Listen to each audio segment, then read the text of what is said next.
Sir నమస్తే. నమస్తే అండి. జాతీయ అవార్డులలో తెలుగు సినిమా సత్తా చూపించింది. మనకి చాలా అవార్డులొచ్చినియి. గతంతో పోలిస్తే ఎక్కువ అవార్డులొచ్చినియి. అయితే ఈ అవార్డులో వస్తున్న విమర్శలు ఉత్తమ నటుడిగా 'షారుక్ ఖాన్‌కి' ఇచ్చారు. అవును. అయితే మలయాళం నటుడు 'పృథ్వీరాజ్ సుకుమార్' ఉన్నాడు. ఆయన తీసిన సినిమా చాలా కష్టపడ్డాడు 'ఆడు జీవితం', 'గోట్ లైఫ్'. Goat life. దీనికి ఇవ్వకుండా ఆయనకి ఇచ్చారని కొంతమంది విమర్శలొస్తున్నాయి. ఏమన్నా రాజకీయాలు జరిగినాయా? ఏం జరిగింది? మీ విశ్లేషణ ఏంటి? అంటే ఉత్తమ నటుడు పురస్కారం 'షారూక్ ఖాన్‌కి' ఇవ్వటం పట్ల కొంత విమర్శలు ఉన్నమాట వాస్తవం. అంటే ఒక కమర్షియల్ సినిమాగా చూడాలి దాన్ని. అట్లీ అవును. డైరెక్షన్‌లో వచ్చినటువంటి 'జవాన్' సినిమాకి ఈ పురస్కారం దక్కింది. ఓకే. అయితే దీనికి ముందు 'పఠాన్' అని ఇంకో సినిమా చేశాడు ఆయన. హ్మ్. ఈ 'పఠాన్' సినిమా కాన్సెప్ట్ ఏమిటంటే ఆర్టికల్ 356 రద్దు మీద పాకిస్తాన్ రియాక్ట్ అయ్యి భారతదేశంలో ఏదో దుర్మార్గమైనటువంటి కార్యక్రమాలు డిజైన్ చేస్తుంటే వాటిని అడ్డుకునే మిషన్లో షారూక్ ఖాన్ పఠాన్ మిషన్లో భాగంగా వెడతాడు.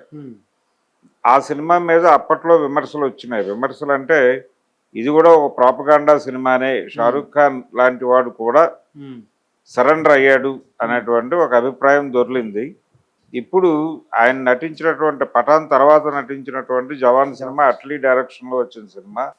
దాన్ని దాన్ని ప్రాతిపదికగా ఆయనకు అవార్డు ఇవ్వటం, జాతీయ పురస్కారం ఇవ్వటం అంటే ఒక కమర్షియల్ సినిమా అది.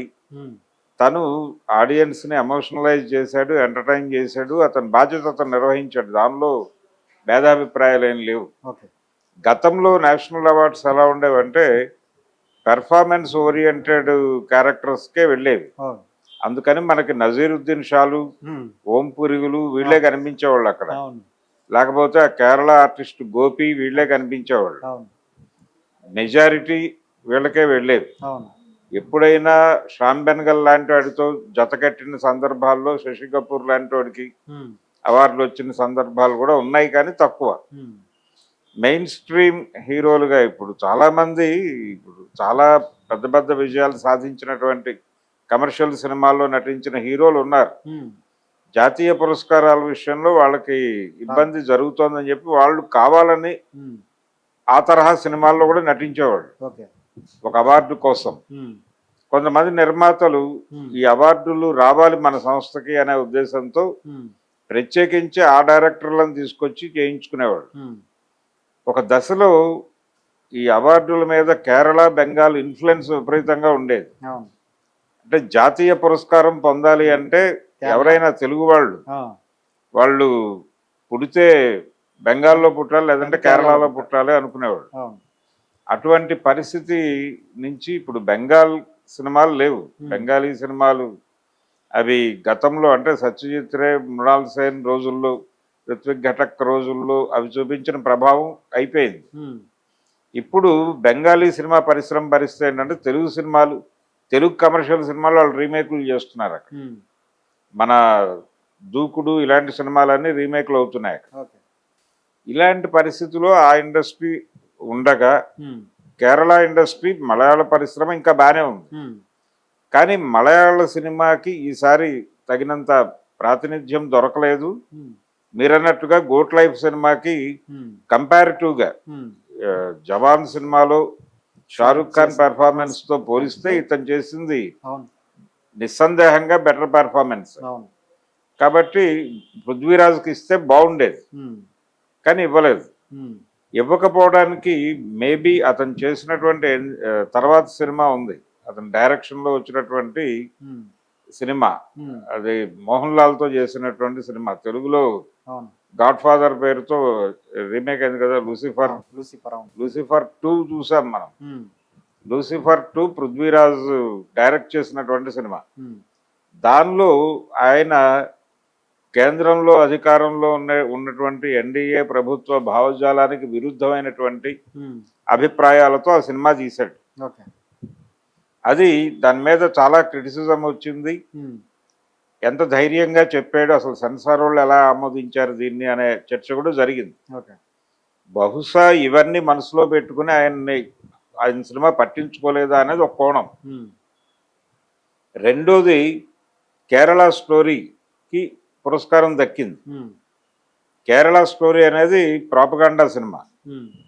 ప్రాపగాండా కేటగిరీలో ఇప్పుడు ఎలాగైతే షారూక్ ఖాన్కి సరెండర్ అయ్యాడు, అందుకనే ఆయనకి ఈ పురస్కారం దక్కింది అనే అభిప్రాయం కలిగిందో, ఉమ్, అలాగే కేరళకి సంబంధించి కేరళ స్టోరీకి అవార్డు ఇవ్వటం. ఉమ్, కేరళ స్టోరీ అనేది ప్రాపగాండా సినిమా, ప్రస్తుతం కేరళలో అధికారంలో ఉన్న ప్రభుత్వానికి వ్యతిరేకమైన సినిమా అది. ఓకే. దాని మీద ఆల్రెడీ అక్కడ సీఎం విజయన్ మాట్లాడాడు, ఉమ్, ట్వీట్ చేశాడు, ఉమ్, ఇది కేరళకు అన్యాయం చేశారు వీళ్ళు, కేరళ స్టోరీకి అవార్డు ఇవ్వటం ఉమ్, అనేది కేరళకు అన్యాయం చేసినట్టుగానే భావిస్తామని చెప్పాడు ఆయన. ఉమ్, అది వాస్తవం.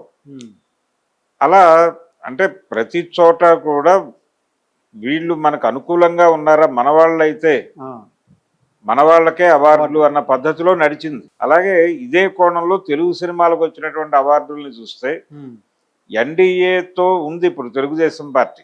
ఓకే. అలాగే ఆంధ్రప్రదేశ్ అనేది ఇన్ టోటల్ ఉమ్, పొలిటికల్గా సరెండర్ అయిన స్టేట్గా ఉమ్, ఉంది. అది ఉమ్, పొలిటికల్గా సరెండర్ అవటం అంటే అక్కడ లెఫ్ట్ పార్టీలు చట్టసభల్లో లేవు, ఉమ్, వాళ్ళు బయట ఉండి కేంద్ర ప్రభుత్వం మీద విమర్శలు చేస్తున్నారు. అవును. కానీ చట్టసభలలో ఉన్నటువంటి రాజకీయ పార్టీలు 3. ఉమ్, ఆ 3 పార్టీలు ఎన్డీఏతో సయోధ్యలోనే ఉన్నాయి. 2 అక్కడే ఉన్నాయి, ఉమ్, 2 లోపలే ఉన్నాయి. ఉమ్, ఒకటి ఆ గుమ్మం బయట ఉన్నప్పటికీ ఆ సపోర్ట్. గుమ్మాన్ని నమ్ముకుని బతుకుతున్నటువంటి పార్టీగానే ఉంది అది వైసీపీ. కాబట్టి ఆంధ్రప్రదేశ్ అనేది ఇన్ టోటల్ సరెండర్ అయిపోయిన స్టేటు, ఉమ్, తెలంగాణ కంట్రోల్లో ఉన్నటువంటి స్టేటు. ఓకే. ఈ యాంగిల్లో చూసి తెలుగు సినిమాలకి ఎక్కువ పురస్కారాలు దక్కాయేమో. ఉమ్, ఆ మేరకు అంటే కేరళ నుంచి వచ్చిన సినిమాలు, అలాగే తమిళ్ ఇండస్ట్రీ నుంచి వచ్చిన బెటర్ సినిమాలు అవేవి కనిపించలేదు. అవును. కనిపించకపోవడానికి కారణం తమిళనాడు మీద ఉన్నటువంటి కోపము కావచ్చు, ఉమ్, ఇవన్నీ బేరీజ్ వేసుకుంటే ఉమ్, కేరళ మీద ఉన్న కోపం కావచ్చు. అంటే సౌత్లో 2 రాష్ట్రాలు ఇబ్బంది పెడుతున్నాయి ఉమ్, కేంద్ర ప్రభుత్వాన్ని. ఓకే.